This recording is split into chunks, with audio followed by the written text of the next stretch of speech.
It's the 6th round of the 2026 WRC season, and we are here in Paraguay in South America for the final stage of the weekend, for the Wolf Power stage here in Paraguay. And before we head into this one, we had to take a look at the two stages happening earlier this morning, and the drama was already up for the rally leader, for Jari Huttunen, who crashed out in stage 16, and so the rally lead changed from Huttunen to Olli Puri, and so it was drama already early on this day, and it shouldn't be the only drama for Huttunen.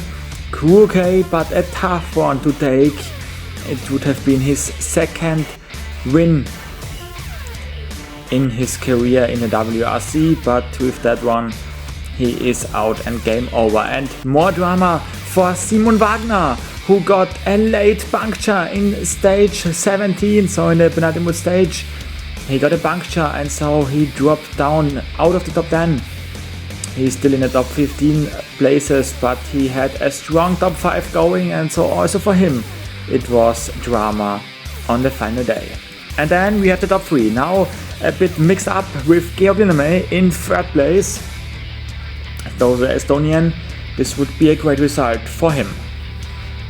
In 2nd place, one of the top contenders for the championship, with Marco Bulacia currently in 2nd position. But the gap to the lead is only 1.2 seconds to Olli Puri. The man from Switzerland is in the lead after 17 of 18 stages. And so these are the top 10. We have to take a look for the win for Puri and Bulacia with only 1.2 seconds. Also Linnamäe and Mikkelsen for 3rd place. It's really close. And also the gap for 9th between Solberg and Solans. These are the 3 gaps who are really close, so we have to take a look carefully on them, but everything can happen here in Paraguay, so we need to take a look at every top 10 cars which will now be running this stage. And as always, we are starting with number 10, with 10th place, with Jan Solans in his Toyota Yaris Rally 2. Also, as always, we have in red and white our Wolf Power stage extra points. Currently 5 extra points for CMR, 4 for Lindholm, 3 for Teak, 2 for Rosell, and 1 for Martin Boerkop. But let's see around the donuts if some of the contenders in the top 10 can challenge the drivers for extra points. Jan Solans is the first one through.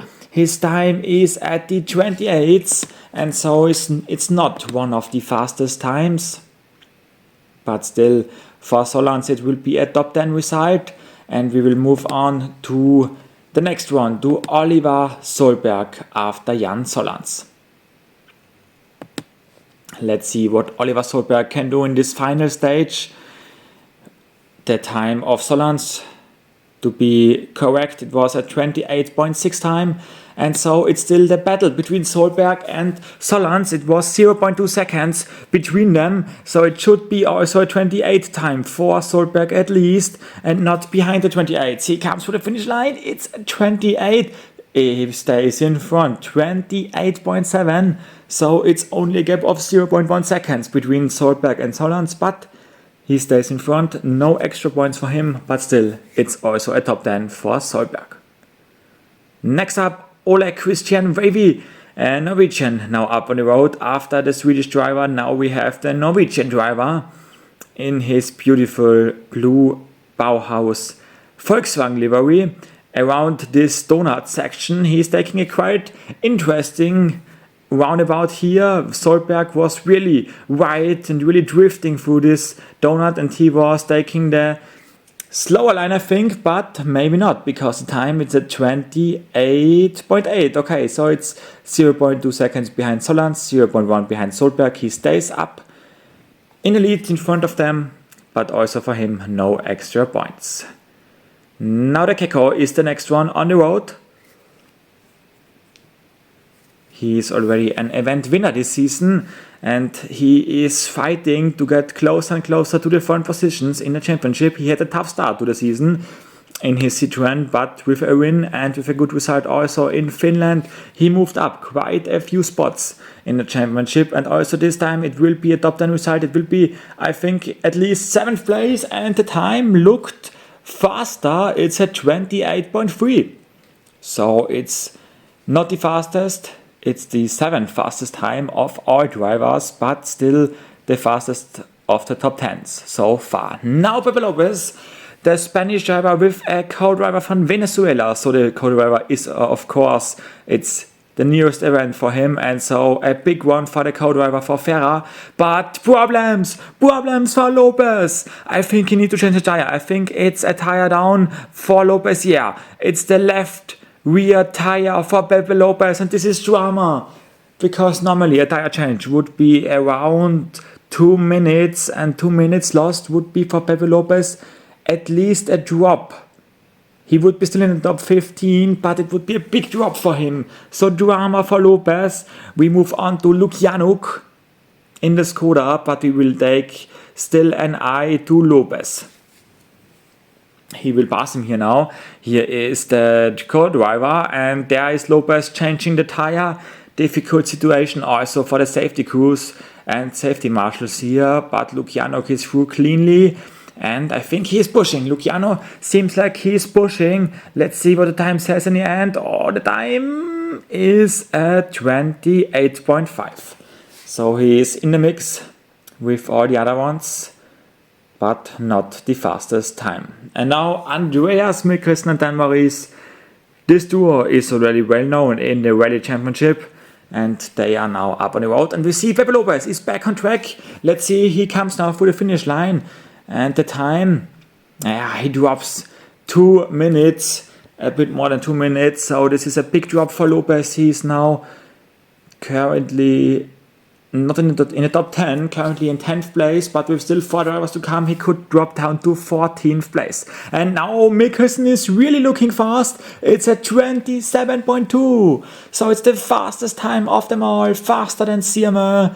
5 extra points for Mikkelsen, 4 CMA, 3 Lindholm, 2 Batik, and 1 for Johan Rossell. And now Georg Linnamäe is the next on the road. We are moving on with the top 3 in the rally. But of course, Mikkelsen had a fast time, and Linnamäe is only 1.2 seconds in front of Mikkelsen. So also Linnamäe needs to push here to get home this podium finish. But I think he is. But I think Linnamäe is also pushing. Let's see the time of Linnamäe. It's faster. It's faster than Mikkelsen. And so Linnamäe now holds on to 5 extra points. But we will now take a look at the big one, at the big finale. 1.2 seconds behind between Boulacia and Burri. Boulacia will open the road. He is in second place, but he will push to maybe catch Burri and to maybe get his next win, because Boulacia is one of the best in the Rally Championship so far, because after now nearly over 1.5 years, Boulacia is already at 3 victories in his career. It could be his 4th. Let's see now the time. Boulacia, I think it's in the 28s. It's at 28.1. So it's not the fastest time. It's the 7th fastest time. No, 8th fastest time. Sorry, and so not the fastest, and it would be enough. At 29.3 for Oli Burri would be enough. It would be also a big result for the driver from Switzerland, because for Oli Burri, he is also already an event winner. He won in Argentina last year, so also in South America, and he could win once again on South American roads. This time it would be not Argentina, it would be Paraguay, but it would be still a big win. Oliver Burri comes through the line, and it is enough. And so for the second time in his career, Oli Burri wins in the World Rally Championship. And so with his win, also the win in the Subscribers Cup goes to Williams, the co-driver from Boulacia, for second place, because Burri is not in the Subscribers Cup. And so also a big one for Williams, once again back to back, 30 points in the Subscribers Cup. But these are the top 10, with Lopez dropping out of the top 10 places. Vossen is now in the top 10 and gets a few more points, as also some of the other drivers. But of course, the big ones, Burri, Bulacci and Liname, are on the podium. So what does this mean? For the championship, with only 2 more events to come, it means a lot, because Bulacci is leading, and as you can see, with Vertique only having 1 rally left, he's already out of contention, with all the other ones here in the picture still in the hunt.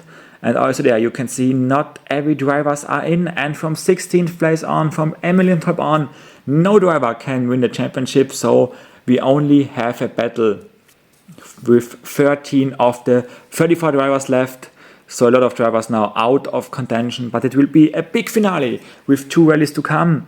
As you can see now, places 25 to 32. So we have still the rally Italia Sardinia left, and also the big finale in Saudi Arabia. So 2 tough gravel events left. And this was it from the rally in South America, from the Rally del Paraguay. It was the first time here in Paraguay, but it was a great rally, an exciting one with a lot of drama, with a lot of action. And we will be back again already next week for the GT3 series in Jeddah, Saudi Arabia. Until then, bye bye.